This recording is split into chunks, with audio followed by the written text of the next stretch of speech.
pedido que lo subrogue en mi calidad de past president, porque no estaba aquí. El señor abogado secretario dará cuenta de los documentos llegados a la comisión. Gracias, señor presidente. Se ha recibido en esta sesión los siguientes documentos para la cuenta. En primer término, tenemos reemplazo del diputado señor Miguel Ángel Calisto por el diputado señor Jorge Zafirio para esta sesión y un pareo que nos ha comunicado entre el diputado don Leonardo Soto y don Jorge Alessandri también para esta sesión.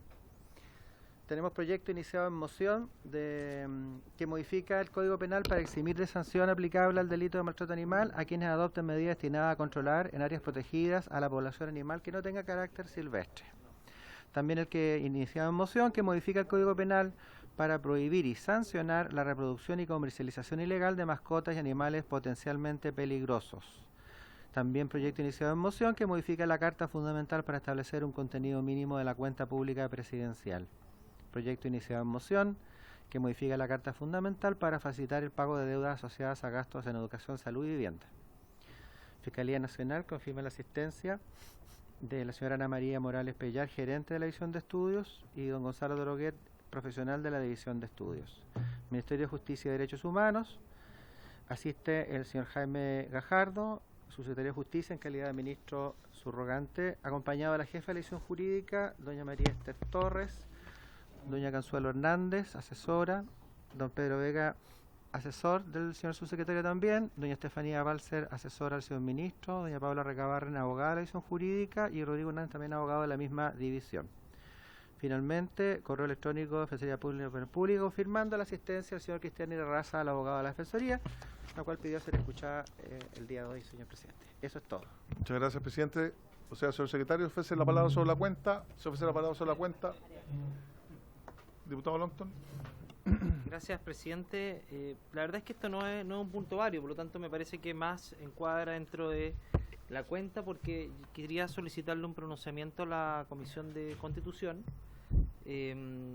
precisamente porque en este Congreso son quienes entregan las facultades a los distintos órganos de la Administración del Estado, y la verdad es que lo que ha ocurrido hace un par de días con el Instituto Nacional de Derechos Humanos me parece tremendamente grave, porque excede de sobremanera sus facultades de manera muy grosera en relación a lo establecido en el artículo 3 de la ley orgánica que los rige, donde taxativamente se establecen las materias por las cuales se puede querellar, en este caso siempre causas relacionadas a derechos fundamentales.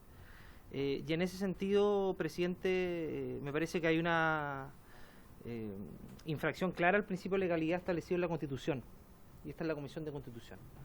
Y por lo tanto, presidente, más allá de las acciones que estamos interponiendo para solicitar la destitución de aquellos consejeros, particularmente porque creemos que este Instituto Nacional de Derechos Humanos se ha convertido, está secuestrado políticamente por la izquierda más radicalizada y ha perdido su objetividad e imparcialidad que debería ser la premisa de cualquier órgano.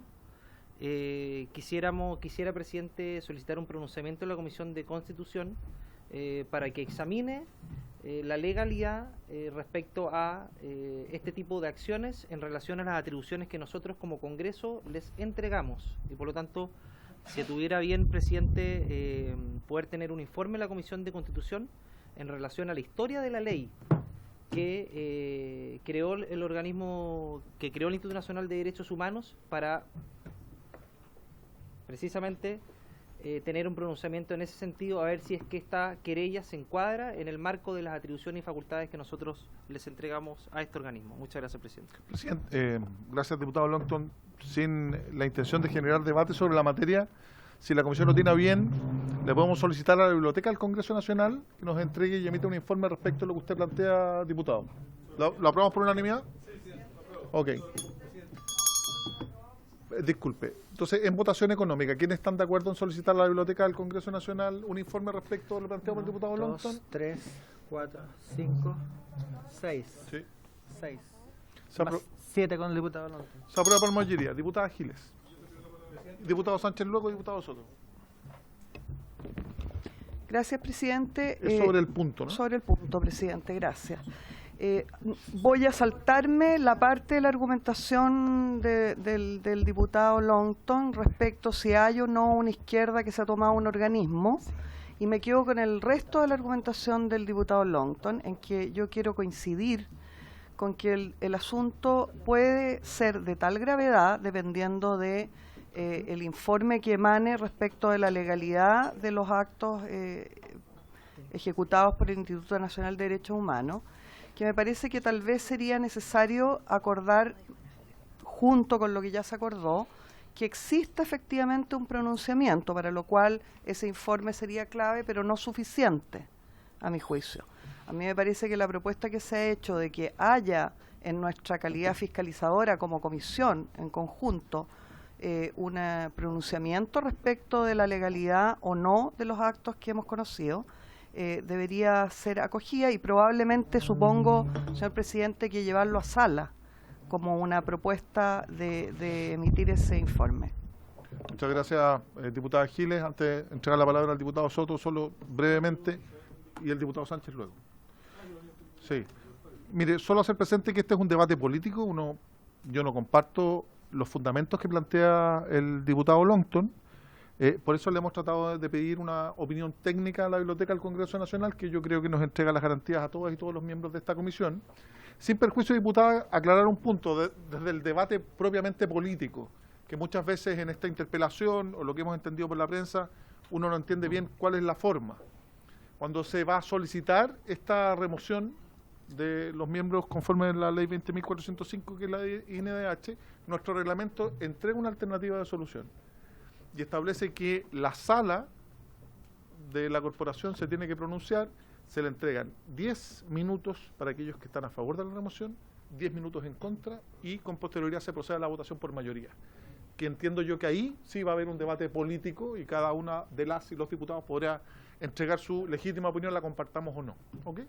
Diputado Sánchez, luego diputado Soto. Muchas gracias, presidente.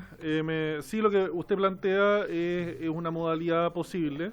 Yo estuve de acuerdo con que le pidamos ese informe a la Biblioteca del Congreso. Ahora la Biblioteca del Congreso no es el órgano político que está con las atribuciones para pronunciarse respecto de el comportamiento, como nosotros entendemos, como este Congreso entiende, del cumplimiento de sus facultades por parte del INDH.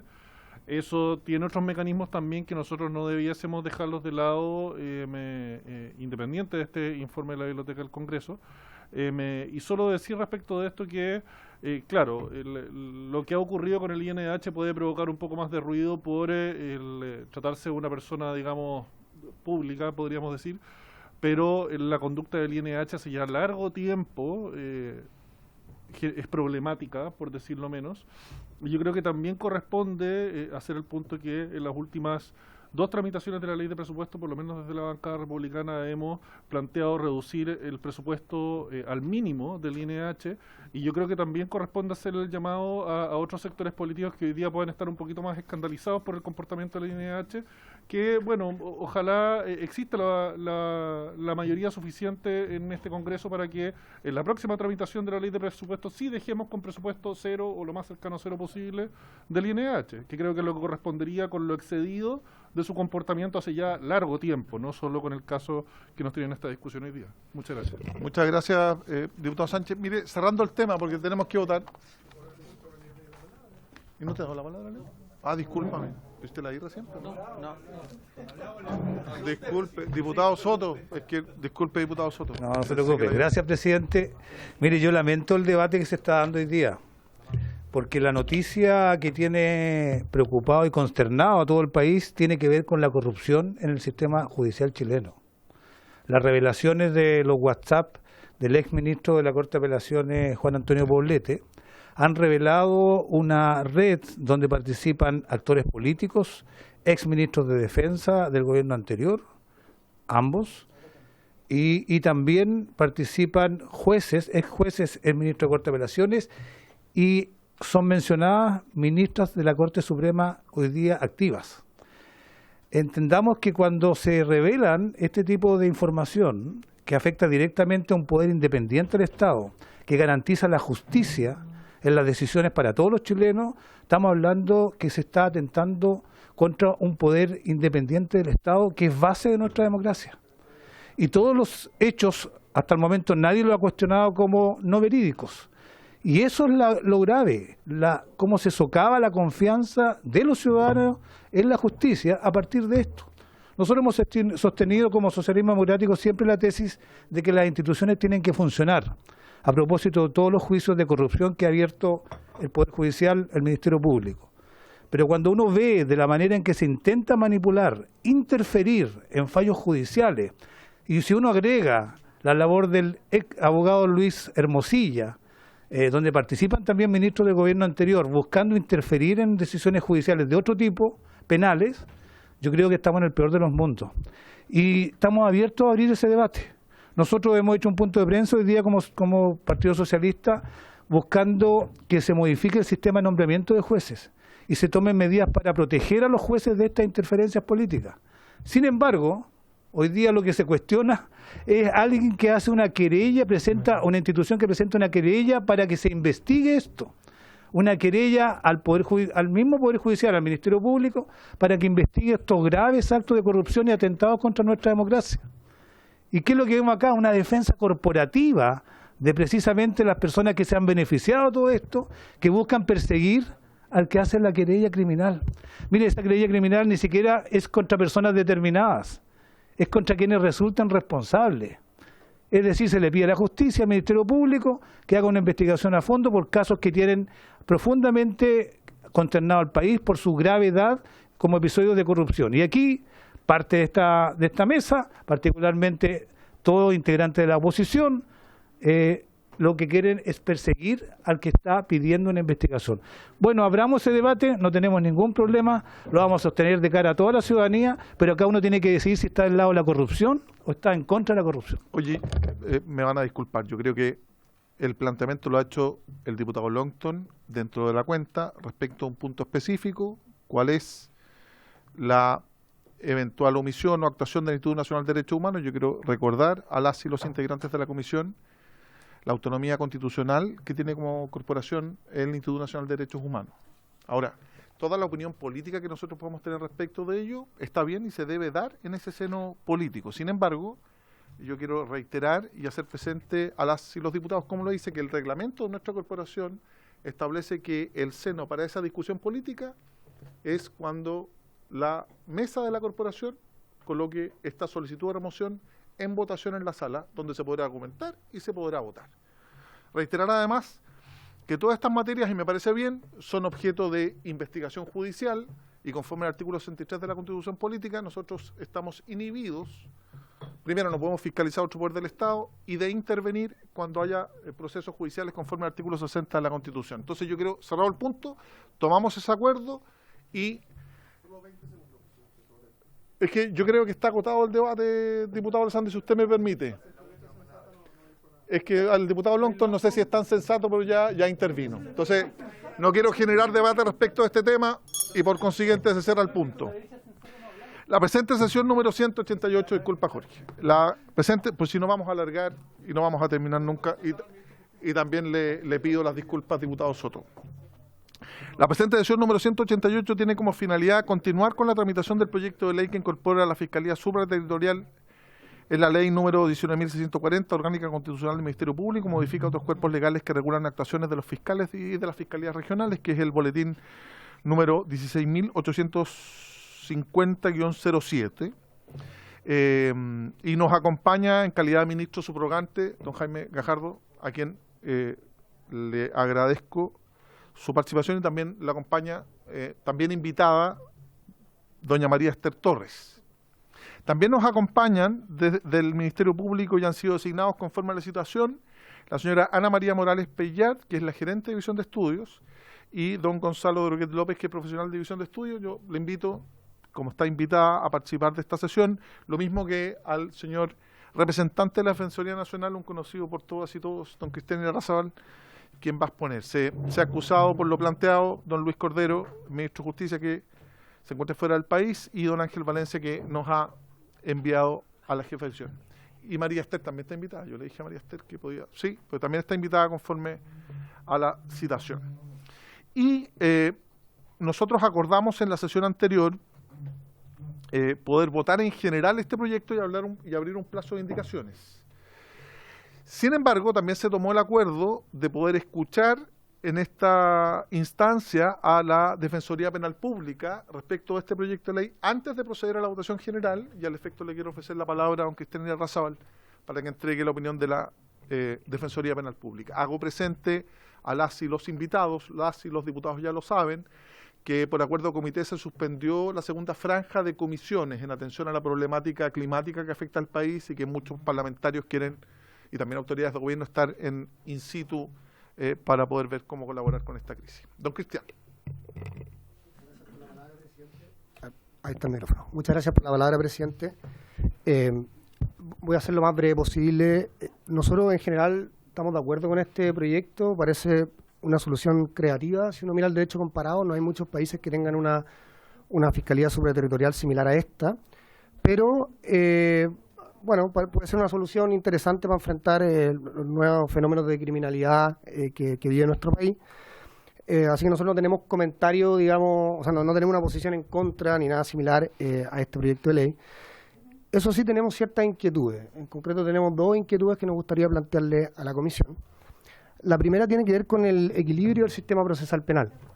El Ministerio Público ha sido permanentemente fortalecido en los últimos años. Tuvo la ley 20.861 del 2015, que aumentó el número de fiscales en 122 hasta llegar hasta los 771 actuales, y que establece una proporción entre fiscales y defensores, sin contar los asistentes de fiscal, de 86 defensores por cada 100 fiscales, el 86%.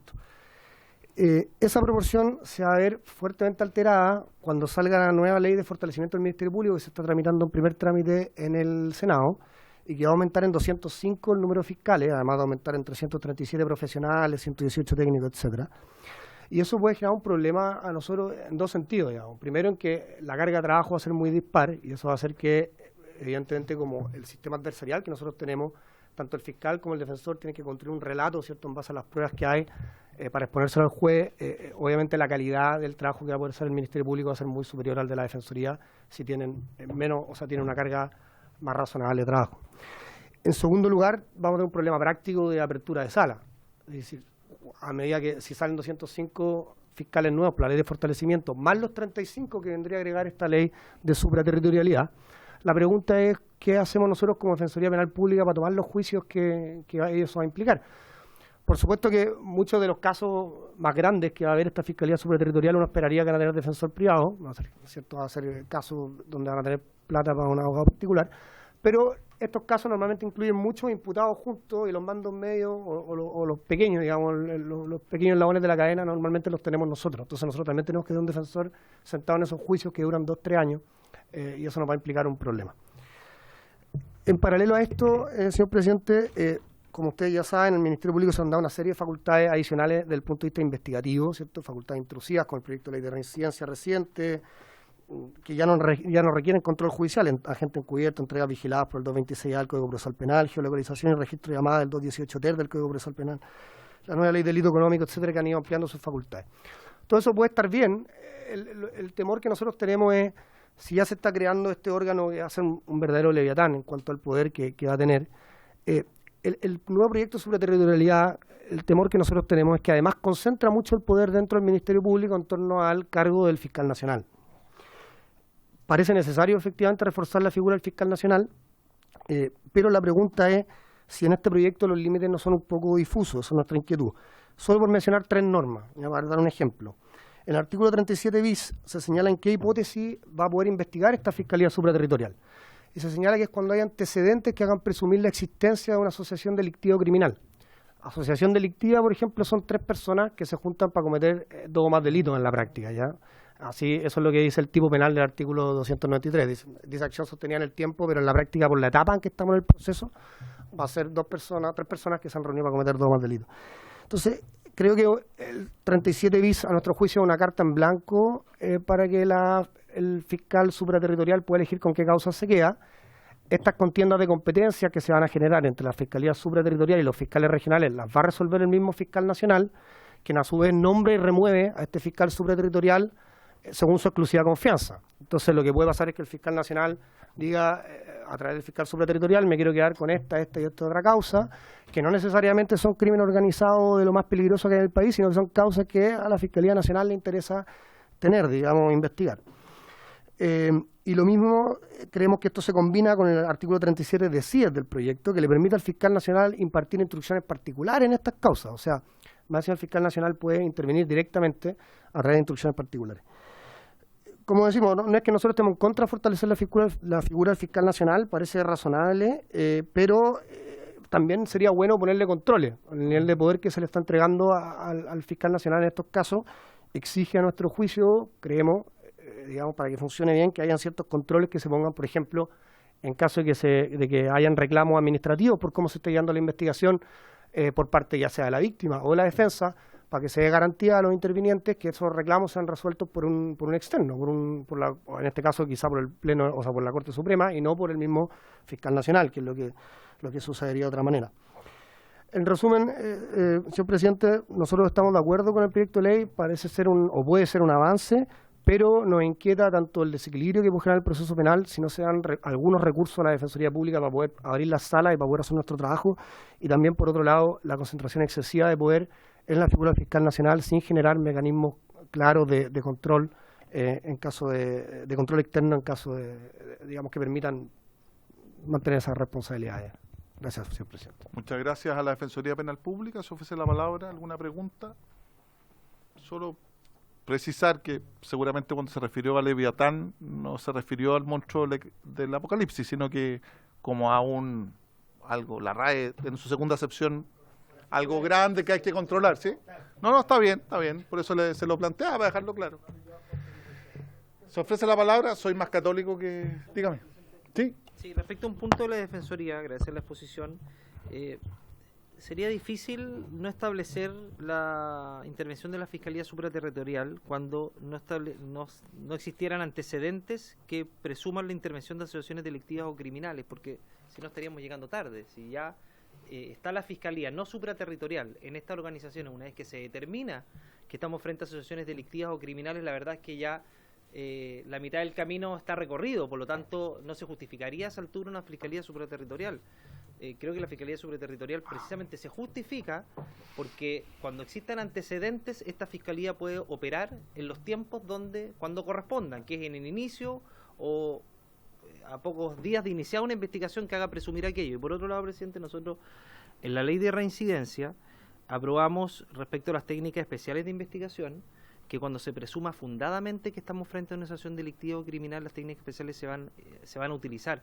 Por lo tanto, esto también va de la mano con aquello, es decir, si por un lado estamos entregándole técnica especial de investigación, por otro lado también deberíamos autorizar que la Fiscalía Supraterritorial pueda intervenir si obviamente estamos presumiendo fundadamente en relación a las técnicas especiales, que son las técnicas más intensas desde el punto de vista investigativo. Eso, gracias, presidente. Muchas gracias. Se ofrece la palabra. Por favor, diputada. Gracias, presidente. Sí, sobre el punto, agradecerle la intervención a la Defensoría. Y la verdad es que quisiera preguntarle al Ejecutivo sobre ese punto. Entiendo que, dado que es tan leve o tan poco el criterio para determinar que hay una asociación ilícita, por supuesto que se genera cierto grado de discrecionalidad en el caso del fiscal. Eso es lo que entiendo el fiscal nacional para determinar qué tipo de causas. Y yo creo que en esto, por cierto, puede haber un riesgo quizás de politización, quizás de selección arbitraria de algunas causas, y para eso quería consultar si tiene alguna regla de inhabilidad este fiscal supraterritorial, si se pensó en algo así en algún minuto, cuál es el accountability que va a tener él en su cargo, o si simplemente depende de la remoción o designación por parte del fiscal nacional. Eso, presidente. Muchas gracias, diputada. Recordar que las inhabilidades están en la reforma constitucional que habilitó esta reforma legal. Ya. Y ahí están definidos. Muchas Entonces, gracias. Entiendo yo que la ley no podría poner más inhabilidades que las que están establecidas ahí. Poquitas. Claro. Eso. Oye, yo creo que está claro el debate suscitado. ¿Me va a citar a Hobbes porque contractualista? No. Sí, no. Está bien. Siempre es importante tener claro, como dice Hobbes, eso sí, que el poder soberano siempre es más dañino que cuando no lo tiene uno. ¿Ah? Por eso hay que ponerle un control. Señora Razabal. No, diputado, sin citar a Hobbes ni mucho menos, le quería responder al diputado Longton, pero como no está, le aprovecho de responder a los demás diputados para aclarar Sí, quizá por mi favor. intervención. A nosotros no nos preocupa, claro, el momento en el que interviene la Fiscalía Supraterritorial. Evidentemente tiene que intervenir al principio, nosotros eso no lo ponemos en discusión, no tendría sentido. Es solamente un poco lo que decía usted, diputada, de circunscribirlo a cierto ilícito. Lo que nos preocupa es que esto termine siendo una Fiscalía Supraterritorial que investiga los delitos que le interesan al fiscal nacional, digamos, y no los delitos más graves, cuando sería un poco, la idea es que sería una mezcla de ambas cosas, digamos. Entonces, lo que habíamos pensado nosotros, y de hecho fue lo que se discutió cuando se vio el proyecto de reforma constitucional de la Fiscalía Supraterritorial en esta misma sala, en esta misma comisión, fue de intentar generar un listado, por ejemplo, como el listado que está en la cooperación eficaz, que son ciertos delitos que normalmente se cometen en el contexto de organizaciones criminales, como tráfico de drogas, tráfico de armas, etcétera, hechos de corrupción también. Entonces eso quizás sería lo más razonable. Ahora, que pueden quedar fuera algunos delitos es un riesgo, pero también es un riesgo ampliarlo tanto que termine siendo una carta en blanco. Muchas gracias. Hoy tiene la palabra preferente el Ejecutivo. El que tiene el uso preferente, sí. Luego le concedo la palabra al diputado Soto y la vaca. Muchas gracias, presidente, por su intermedio. Saludar a todos los diputados y diputadas presentes. Sí, creo que es bien relevante señalar lo siguiente. El proyecto de ley que estamos discutiendo surge después de la reforma a la Constitución que se hizo. La Constitución ya establece, ya quedó de esa manera, que la Fiscalía Supraterritorial, especializada en crimen organizado y delitos de alta complejidad, desempeñará sus funciones respecto a ilícitos en los cuales existan antecedentes de la intervención de asociaciones delictivas o criminales y cuando los hechos requieran una dirección supraterritorial o transnacional de la investigación. Esos son los márgenes que ya estableció la reforma a la Constitución. Eso es lo que viene de una u otra manera ahora a especificar la ley, pero por cierto no va a poder restringir lo que ya le entregó la Constitución a la Fiscalía Supraterritorial como competencia. Me da la impresión de que el asesor de la Defensoría está retrotrayendo una discusión que ya fue zanjada en la reforma constitucional y que de una u otra manera se optó por esta modalidad para que la Fiscalía Supraterritorial tuviera la flexibilidad suficiente para actuar.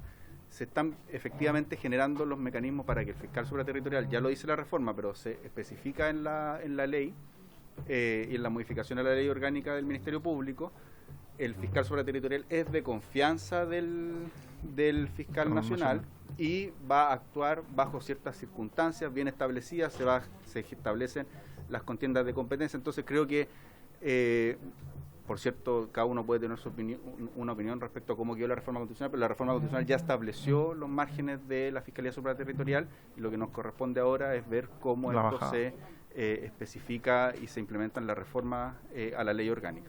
Respecto a el fortalecimiento a la Defensoría, nosotros cuando revisamos la formulación presupuestaria de la Defensoría Penal Pública, ahora en el ciclo presupuestario que se va a abrir, el Defensor Nacional nos planteó precisamente esta preocupación y lo que nosotros estamos formulando es que se provisionen los recursos para el fortalecimiento que requiera la Defensoría Penal Pública cuando se apruebe el fortalecimiento del Ministerio Público en la forma en que se apruebe también, porque como todavía no es ley, no sabemos cómo va a quedar el fortalecimiento del Ministerio Público.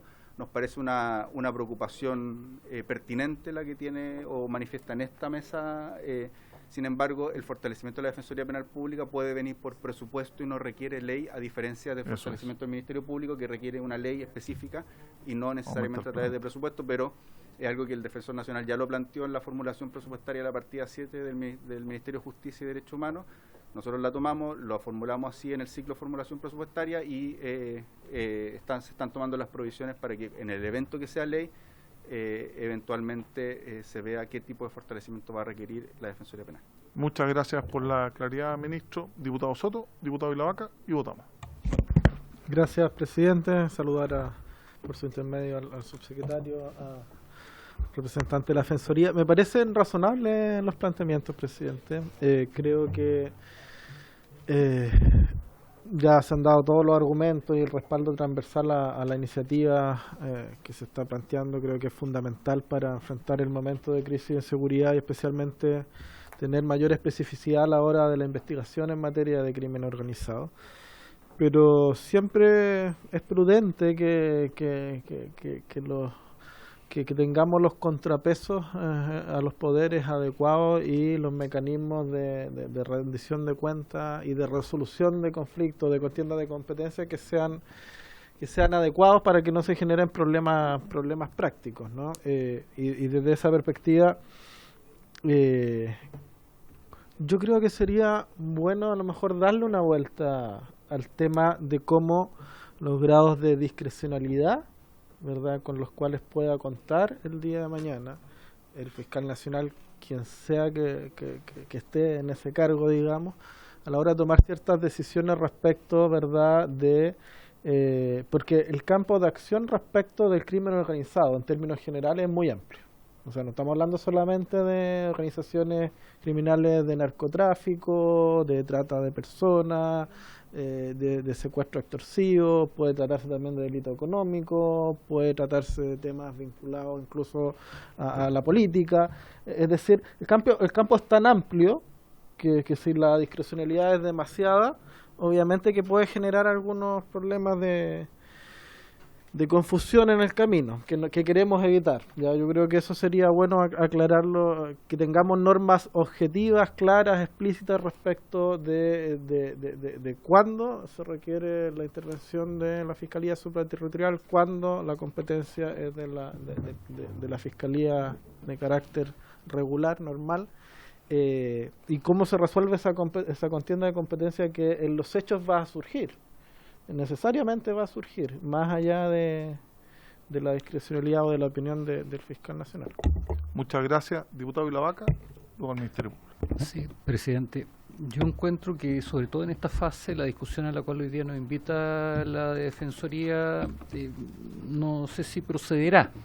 Bien escucharlo y que hagan sus aprehensiones, pero creo que además son aprehensiones que escapan absolutamente al fondo de esto, porque lo que modificamos no es el procedimiento en virtud del cual la Fiscalía opera, porque se van a seguir los procedimientos que la justicia establece, que están establecidos en el Código Procesal Penal, donde los imputados van a tener los mismos derechos que tienen actualmente. Lo que sucede es que, atendido como hoy día se provoca el ilícito penal y el nivel de complejidad, es que se decidió generar esta nueva institucionalidad que dice relación con la Fiscalía Supraterritorial. Pero si un imputado ve que, o la Defensoría ve que efectivamente existe algún tipo de abuso, tiene los canales institucionales que entrega la justicia para llevar adelante las acciones que en este caso la Defensoría posee. Yo no me asustaría mucho respecto a la generación de una institucionalidad que hoy día lo que nos va a permitir es que pueda evadir ciertos problemas que tienen para poder llevar adelante investigaciones en un espacio territorial diferente, ¿ya? Porque en definitiva hoy día esta figura tiene todas y cada una de las facultades que actualmente poseen. No le estamos entregando facultades extraordinarias. Y obviamente si hay algo que ir mejorando, creo que la discusión en particular nos va a ayudar. Y en ese sentido siempre reconocer también, independientemente de la opinión sobre este tema, reconocer el gran trabajo que la Defensoría nos ha entregado en otros proyectos, en particular en el último de reincidencia, ejecución de pena, etcétera. Yo creo que efectivamente han sido un tremendo aporte, pero creo que la advertencia que nos hace hoy día respecto a este proyecto no sé hasta dónde llega. Gracias, presidente. Muchas gracias, diputado Vilavaca. Disculpe, para hacer el Ministerio, la diputada Giles había pedido la palabra.